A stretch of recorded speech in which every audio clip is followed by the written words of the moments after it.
Hello, family. This is Shaquita Graham from lovingtheblackman.com. Lovingtheblackman.com is a place where we highlight and salute the accomplishments and the achievements of the black man and men of the African diaspora. So today I'm talking about a subject that's on lovingtheblackman.com, which is the heart and legacy of the black man as a world leader. So I can go on and on and on about this for days. I mean, like, it might even be months and years. I mean, you can just basically take the whole idea of the study of Egyptology, and I could just retitle that to be the heart and legacy of the black man as a world leader. Okay, so I'm just gonna just hit a couple of things because, again, at lovingtheblackman.com, it's all about telling the story of the black man and just supporting the black man in general, because, again, in our community, the black man is the leader to me. And a lot of times we let people tell us in our community who the leaders should be, how they should look, what they should do. And I'm just not for all of that. The black man is my leader. I love him. And, I have nothing but good things to say about him. So right now, on the topic of the heart and the legacy of the black man as a world leader, a lot of times you don't get that picture of the black man as a world leader. And that's why a lot of times as black women, we sell our men short as far as really giving them the respect and love that we could give them if we really see them for who they are and not who the media portrays them as. So I'm just going to start with a couple of quotes. And first, I'll just say that a lot of the material, because it's a lot of material out there. I'll have this in the box below, but I researched a couple of books on this subject, and there's many more. But Race, Color, and Religion Matter by Dr. Carl Sweat Jr. I don't know if that's Sweat or Sweet.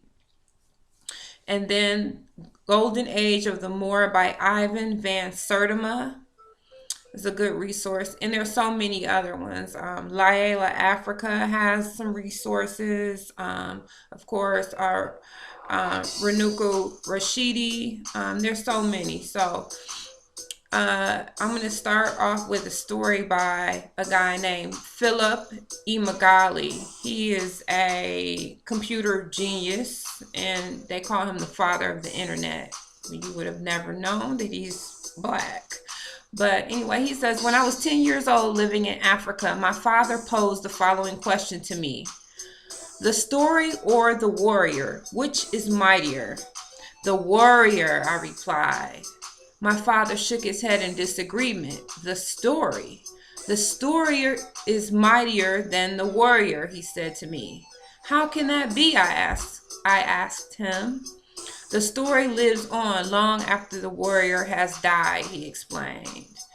And the story of the black man has been hidden, it's been rewritten, it's been told so many crazy ways. But the topic, again, the heart and legacy of the black man as a world leader. So right now we are faced with a broken system, a system of white supremacy, a system of injustice. And we complain about it, we march about it, we've been doing a lot of things to try to cope with it for the last 500 or 600 years. But what if the black man was the world leader? I mean, can you imagine what that would be like? If you look back at the history of the black man as the world leader, then you will really get a whole other picture of what we can accomplish as we build a black nation. A French scholar named Count C. Volney in 1787 said, this race of black men today are a slave and the object of our scorn is the very race to which we owe our arts, sciences, and even the use of speech. I mean, let that sink in.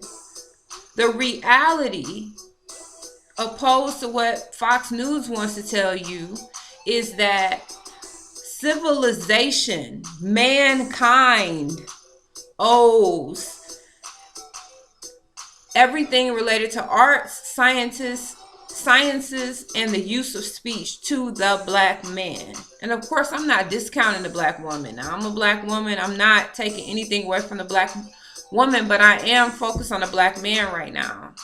So, as far as mathematics,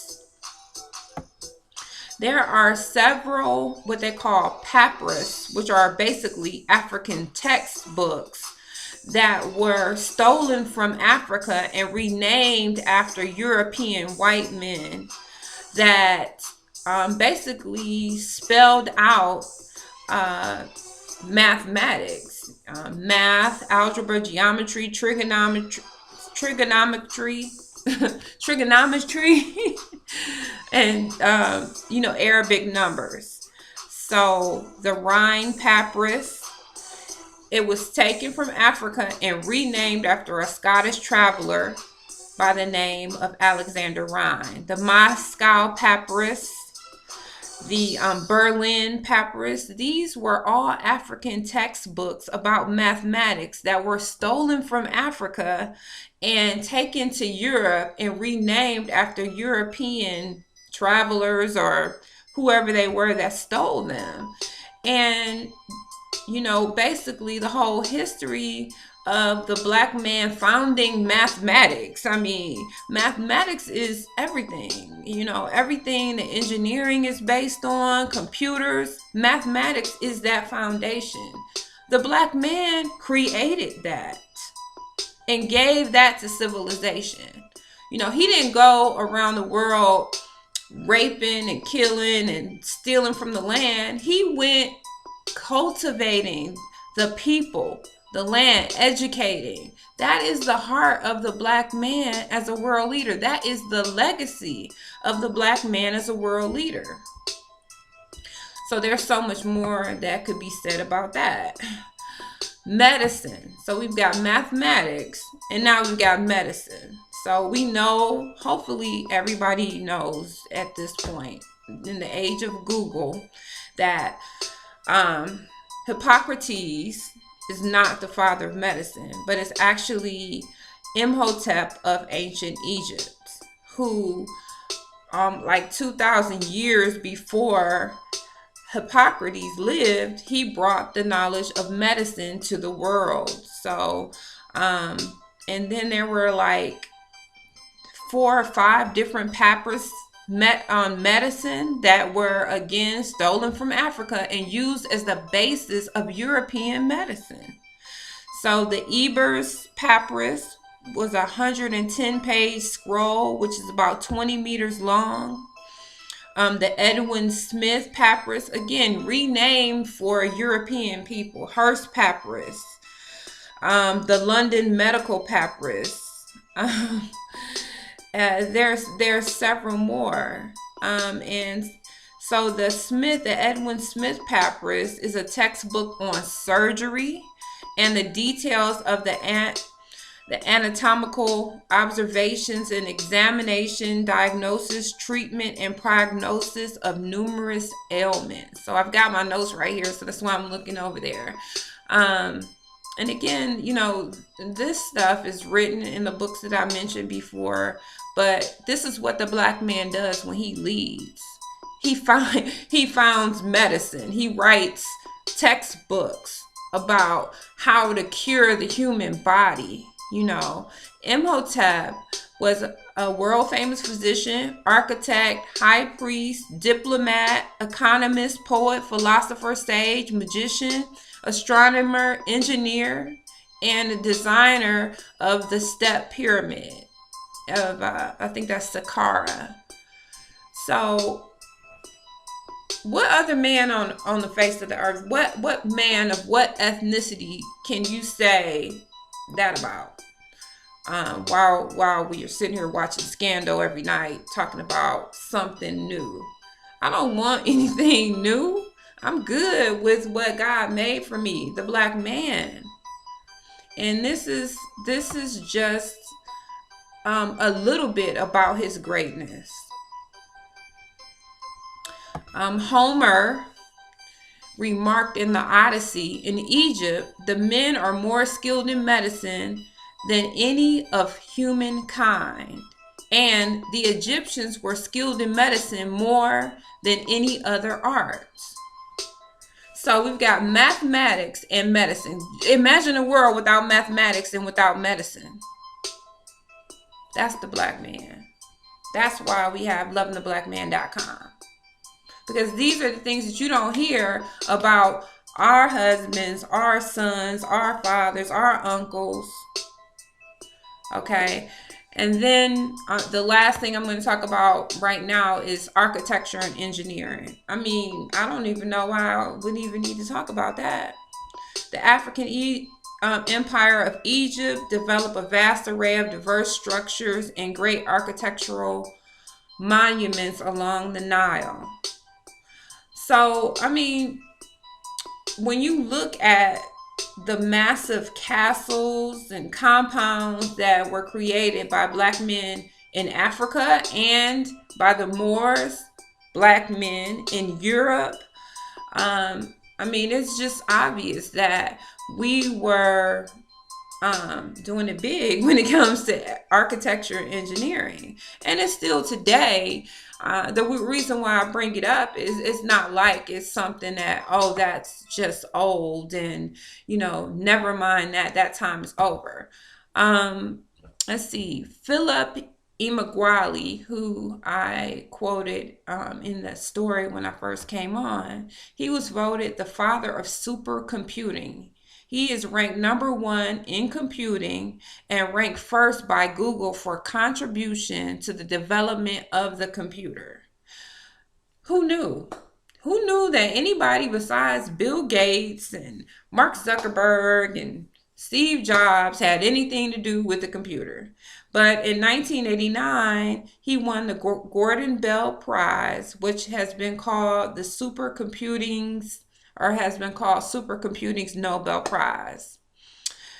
He received this for inventing a formula that allows computers to perform their fastest computations. Now, mind you, Philip E. Magali talked about how he was being recognized by a newspaper, and on the cover of the newspaper, the illustrator painted him as a white man. This is in 1991, in the 1990s. So you can see how retelling the story is really just reclaiming, or not reclaiming, but stealing, which is a reoccurring theme, stealing and lying, stealing the true history of a person. But you can steal the identity of a person, but you will never be that person. I don't care what you steal from them. And the heart and the legacy of the black man is a walking story that you can never erase. When you look at the beauty and the reality of who the black man is, he is a walking story in and of himself. So that's all on that for me tonight. I'm going to talk about this a lot more, because there's a lot more to be discovered or to be uncovered about the heart and legacy of the black man. But I'm signing off right now. Shaquita Graham from lovingtheblackman.com.